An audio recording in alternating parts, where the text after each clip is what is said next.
આગામી ઈદના તહેવારને ધ્યાને લઈને મુન્દ્રા પીઆઈ ઠુમરે શાંતિ સમિતિની એક બેઠકનું આયોજન કરવામાં આવ્યું હતું। આ બેઠકમાં હિન્દુ અને મુસ્લિમ સમાજના આગેવાનો ઉપસ્થિત હતા અને તમામે ઈદનો તહેવાર શાંતિમય રીતે અમન અને ભાઈચારાના વાતાવરણ સાથે યોજવાનો પોલીસને ખાતરી આપી નિર્ણય કર્યો હતો અને શાંતિ સમિતિની બેઠક પણ યોજવામાં આવી હતી।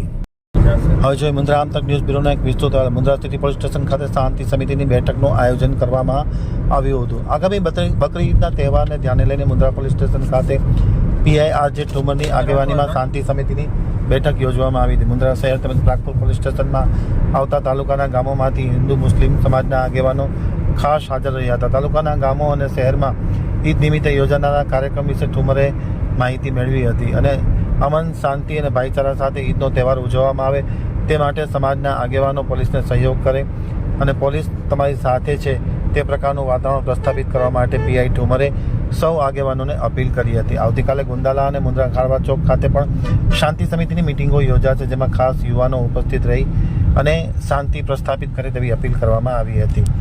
આ મિટિંગમાં city PI RJ Thumar, PSI NP Goswami, DK Vaghela, ASI Ravubha Rathod સહિતના લોકો ઉપસ્થિત હતા।